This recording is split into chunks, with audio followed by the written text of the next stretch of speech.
Olá pessoal, tudo bem?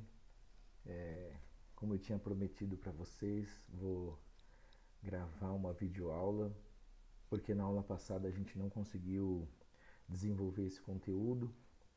Na aula, né, tivemos que ir para a quadra, não sei se você se lembra, para a posse do diretório acadêmico. Mas enfim, eu- é uma aula rápida, vou fazer mais rápido, é claro, mas já ajuda bastante para estudar e para fazer as lições que eu vou pedir, tá bom? Qualquer coisa, pausa o vídeo, volta, anota. Aliás, se prepara anotando, tá bom? Enfim, vamos lá. Seria o capítulo 2 que fala sobre mito e religião, lá na apostila de vocês. E a primeira coisa que eu separei aqui para destacar, ó, é a questão da admiração, da curiosidade e do espanto. São três palavras-chave para você pensar a filosofia. Para muitos autores, filosofar parte dessa admiração, desse encanto, desse espanto no sentido não do medo, mas de estar maravilhado. E nesse sentido, os mitos, que são histórias, eu vou falar para vocês, histórias com fantasias, histórias que mexem com a imaginação, são um ótimo canal para a filosofia, porque elas lidam com esse encanto, com essa admiração, com esse maravilhamento, mexe com esse lado mais artístico nosso. Então, a admiração, a curiosidade e o espanto são a essência do mito, da religião e da filosofia, também da ciência.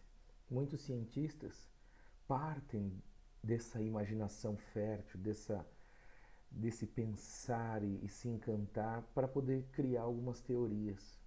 Interessante, depois eu falo melhor para vocês. Por exemplo, Albert Einstein desenvolve uma teoria interessante da relatividade e ele mesmo fala que se imaginou vendo um trem.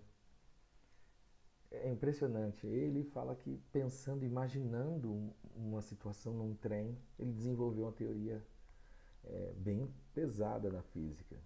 Bom, mas não vamos falar disso.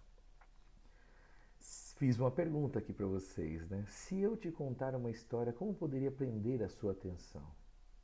Se eu provocar o quê?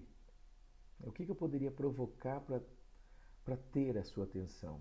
A curiosidade. Se eu te contar uma história que tenha a ver com curiosidade, provavelmente eu vou prender a sua atenção. E aí, o que são os mitos? Mitos são histórias, são narrativas fantasiosas, são histórias que mexem com a imaginação. Só que os mitos geralmente são histórias de origem. Os mitos falam do começo de alguma coisa. Geralmente do começo dos deuses, ou do começo do universo, do planeta Terra, e aí do começo dos homens. Como surgiram os homens na Terra? Então, qualquer história que tenha a ver com essas origens, provavelmente, e que seja fantasiosa, né, cheia de imaginação, nós vamos chamar de mitos.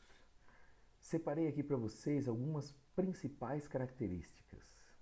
Essas histórias que a gente chama de mitos, geralmente são histórias sagradas, histórias que têm a ver com o sobrenatural, com o espiritual, histórias que falam de poderes não naturais. É nesse sentido aqui do sobrenatural. Forças para além do homem. Outra característica dos mitos é que eles contam sempre num passado muito antigo, imemorável. Não dá para saber quando. Não há preocupação de data. É sempre num tempo remoto, primordial, antigo. Outra característica interessante é que os mitos não são mentiras. Uma mentira geralmente é contada para enganar alguém. As histórias míticas não querem enganar. Elas contam aquilo que elas acham que é verdadeiro, mas com uma imaginação, com fantasia, com arte, enfim. É um jeito de contar diferente. E os mitos também são muito úteis para explicar e organizar a realidade. Eles serviram durante muitos séculos para que a sociedade se organizasse. Então, útil inclusive politicamente. Alguns mitos no passado foram contados em algumas sociedades para decisões políticas, para que as pessoas aceitassem algumas decisões políticas. E a última característica que eu separei para vocês é que eles não precisam de provas científicas. As histórias míticas não lidam com a ciência. Então elas não estão preocupadas em provar o que elas dizem. Tudo bem? Separei para vocês aqui na verdade aqui, ó. Eu gostaria que vocês lessem um trecho da apostila de vocês na página 10. Inclusive eu separei aqui, ó. Esse trecho aqui, ó. Por favor, depois pega a sua apostila e lê bem esse trecho, página 10, comecinho do capítulo. Aqui, esse autor, chamado Mircea Eliade, comenta um pouco sobre o que são os mitos. Eu acho que vai ajudar vocês a compreenderem muito. Vai ser muito bom fazer isso. Enfim, não lê agora, né? Lê depois. E também separei um vídeo para mostrar um pouquinho de como que é o mito, né? Como que se conta a história. Vamos assistir um pouquinho comigo rapidinho? E aí vocês têm uma ideia de uma história mitológica, né? Como que é. Tenta focar e perceber que tem a ver com fantasia, imaginação, coisas sobre-humanas, ligadas aos deuses.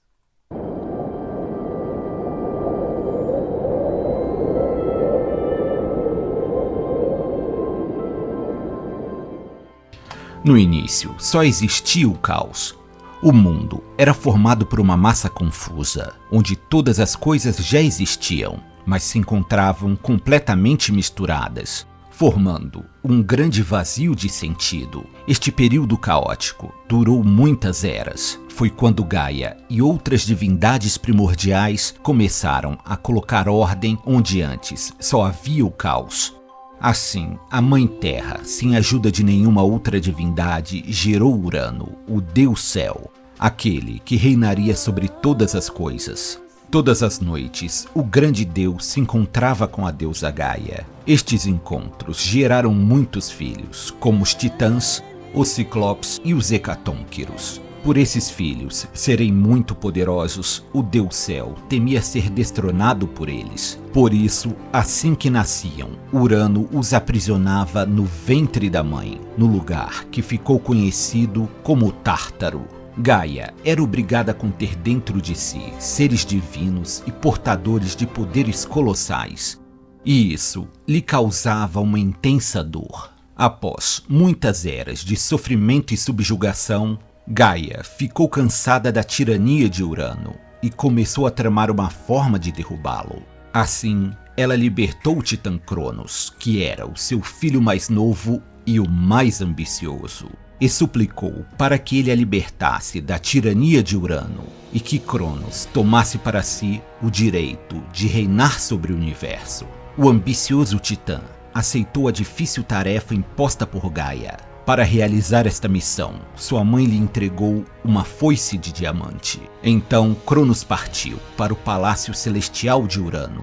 Lá, ele encontrou seu pai dormindo sobre uma nuvem. O Titã se preparou para desferir o golpe fatal. Cronos acertou os testículos do Deus Céu com um golpe certeiro. Urano soltou um grito de dor como nunca antes ouvido no universo. O grande Deus tombou sobre uma nuvem e seu sangue tingiu o céu de vermelho escarlate. Cronos então retornou triunfante, ávido para contar para sua mãe sobre sua façanha gloriosa. Gaia ficou radiante e muito orgulhosa por seu filho. Como lhe foi prometido, Cronos se tornou o senhor de todo o universo. Seu primeiro ato foi garantir a liberdade de seus irmãos titãs e convidá-los para um grande banquete. Mas com o cair da noite, Cronos foi visitado pelo espectro de seu pai, que lhe disse: "Você é um rebento infame que manchou suas mãos com o sangue de seu próprio pai.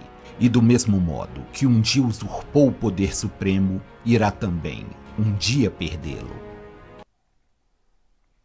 Então, enfim, vocês viram aí uma história só, e um mito grego, inclusive, que fala sobre a origem do universo, do planeta. E veja, essa coisa de céu tingido de vermelho é um fenômeno natural, né? Por vezes o céu fica vermelho por causa do pôr do sol. E essas lutas que a gente viu são infinitas, né? Um filho tenta matar o pai e tal, e isso entre os deuses na Grécia era e explicava os ciclos da natureza, por exemplo. Enfim, é isso, né? Mitos são essas características. Lê lá o trecho na página 10, assistimos esse vídeo. E agora eu vou falar dos tipos de mito. Os mitos podem ser ou uma teogonia ou uma cosmogonia. Teogonia, a palavra teo significa Deus. Tá vendo aqui? Então, teogonia, gonia é história, né?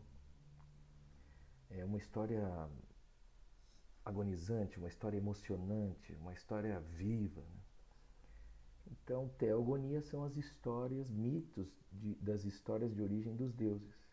E cosmo significa universo, bem resumidamente falando, são histórias míticas, né, mitológicas sobre a origem do universo. Tudo bem? São os dois tipos de mito. E onde entra religião nisso, professor? No capítulo 1 fala também de religião, pessoal. A religião vai ser uma estrutura humana que vai usar mitos para se justificar. Então a religião sempre conta mitos sobre a origem dos deuses, do mundo e do ser humano. É normal na religião que se conte mitos.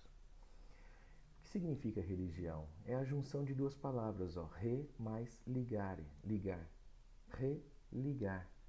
Religar o quê? Quase todas as religiões dizem que o ser humano se afastou de Deus. E aí o que é preciso fazer? Religar.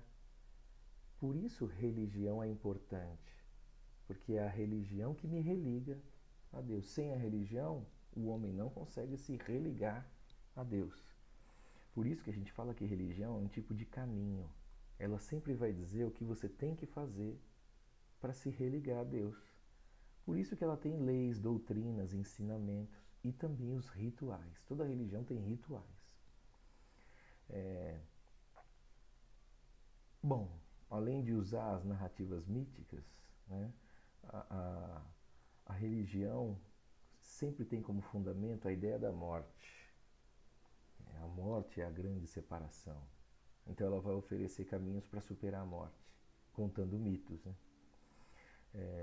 E também a questão política. Sabe, pessoal, política é a organização da sociedade, né? As religiões têm a ver com a organização da sociedade? Tem. Elas podem dizer aos seus fiéis em quem votar, em quem não votar, o que fazer e o que não fazer. Então são as grandes influências da religião e ela faz isso às vezes contando mitos. Tudo bem, pessoal? Agora eu peço a vocês os exercícios, né? 1, 2, 4 e 6, também dessa apostila. Aqui, ó. Deixa eu diminuir a página, é a próxima página. Aqui, ó, só os exercícios 1 e 2, que tem a ver com essa charge. O 4, que são esses de alternativa. E o 6, que é esse aqui de escrever. Tudo bem? Também peço para a próxima aula você contar uma história sobre o seu nascimento. Como foi o dia do seu nascimento? Ou como foi que você foi gerado? Enfim, que história que seus pais te contaram sobre o seu nascimento? Pega essa história e transforma num mito. Como, professor? Coloca coisas emocionantes, fale de coisas sobrenaturais, use a sua criatividade. Tá bom? Então eu pretendo vistar o caderno de vocês com essa história, semana que vem, na próxima aula, e vistar a apostila. Então traga a apostila e eu vou... Claro que eu vou trazer a correção e vou comentar um pouco da história de cada um. Combinado? Abraço, pessoal. Bons estudos.